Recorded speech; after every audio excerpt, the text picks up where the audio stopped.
Occasion ఏదైనా location ఎక్కడైనా తెలుగువారి వేడుక అంటే ఆలివ్ మిఠాయి ఉండాల్సిందే. మిఠాయి అంటే ఆలివ్.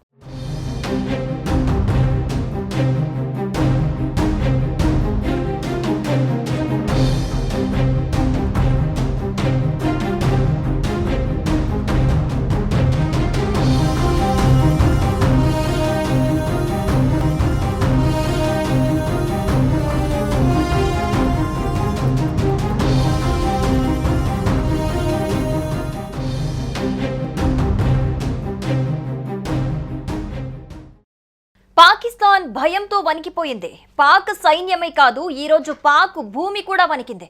యుద్ధ భయంతో వణుకుతున్న పాక్ ప్రజల్ని ప్రకృతి కూడా భయపెడుతోంది.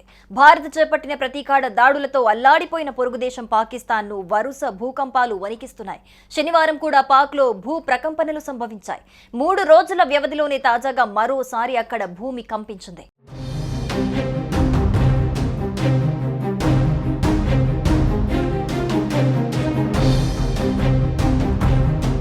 సోమవారం మధ్యాహ్నం పాకిస్తాన్లో బలమైన భూకంపం సంభవించింది. దీని కేంద్రం తజికిస్తాన్లోని అష్కాషేమ్కు పశ్చిమాన ఆఫ్ఘనిస్తాన్ నుండి 34 కిలోమీటర్ల దూరంలో ఉంది. దీనివల్ల ప్రభావితమైన దేశాలు పాకిస్తాన్, తజికిస్తాన్, ఆఫ్ఘనిస్తాన్గా చెప్పుకోవచ్చు. నేషనల్ సెంటర్ ఫర్ సిస్మాలజీ ఈ సమాచారాన్ని ఇచ్చింది. దీని ప్రకారం భూకంప తీవ్రత రెక్టార్ స్కేల్పై 4.6గా నమోదైంది. దాని లోతు 10 కిలోమీటర్లు. దీనికి ముందే పాకిస్తాన్లో భూకంపం వచ్చింది. శుక్రవారం, శనివారం మధ్యరాత్రి భారతదేశం దాడి చేస్తున్నప్పుడు పాకిస్తాన్లో కూడా భూకంపం భయాందోళనలకు గురిచేసింది. భూకంప తీవ్రత 5.7గా నమోదైంది. భారతదేశం దాడి చేస్తున్న సమయంలో పాకిస్తాన్లో పదే సంభవించిన భూకంపాలపై ప్రజలు సోషల్ మీడియాలో కూడా చాలా సరదాగా గడుపుతున్నారు. ఇటీవలి వారాల్లో పాకిస్తాన్ను తాకిన 4వ భూకంపం ఇది. మే 5న 4.2 తీవ్రతతో భూకంపం సంభవించింది.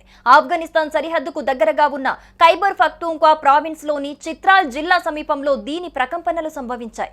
ఆ రోజు ప్రారంభంలో భారత కాలమానం ప్రకారం మధ్యాహ్నం 12:35 ఆఫ్ఘనిస్తాన్లో 4.2 తీవ్రతతో భూకంపం సంభవించింది. పాకిస్తాన్లో కూడా ప్రకంపనలు సంభవించాయి. ఏప్రిల్ 30న రాత్రి 9:58 4.4 తీవ్రతతో భూకంపం సంభవించింది. దాని లోతు 50 కిలోమీటర్లు. అత్యంత శక్తివంతమైన భూకంపం ఏప్రిల్ 12న సంభవించింది. దీని తీవ్రత రెక్టార్ స్కేల్పై 5.8గా నమోదైంది. దాని లోతు 10 కిలోమీటర్లు. ఈ భూకంపం కారణంగా చాలా ప్రాణ ఆస్తి నష్టం జరిగింది.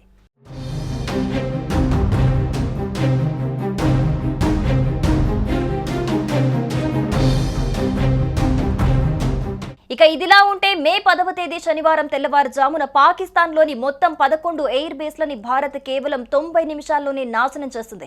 ఈ దాడిలో బ్రహ్మోస్ వాడినట్లుగా వార్తలుస్తున్నాయి. ఈ ఎయిర్ బేసుల్లో సర్గోదా తీవ్రంగా దెబ్బతిన్నట్లుగా తెలుస్తోంది. సర్గోదాకు సమీపంలోని కిర్నా పర్వతాల్లో పాకిస్తాన్ అణ్వాయుధాలు దాచిపెడుతోంది. ఈ పర్వతాల్లోనే అనేక సొరంగాల్లో పాక్ వీటిని భద్రపరుస్తోంది. అయితే ఈ ప్రాంతాల్లో భారత్ దాడి చేసినట్లు సోషల్ మీడియాలో ప్రచారం జరుగుతోంది. ఇదే సమయంలో శనివారం తెల్లవారుజామున భూకంపం వచ్చింది.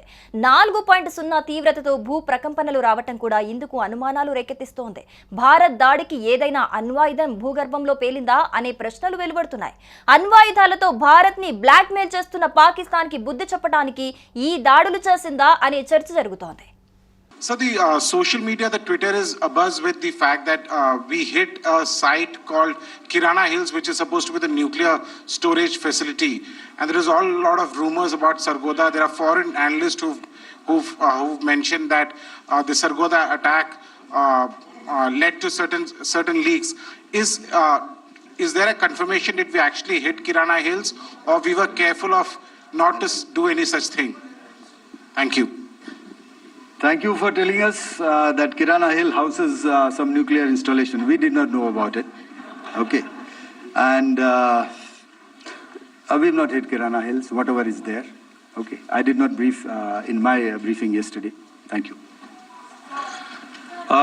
Ladies and gentlemen, thank you so much. As I said yesterday, as I said earlier and yesterday, it is difficult to take everybody's questions.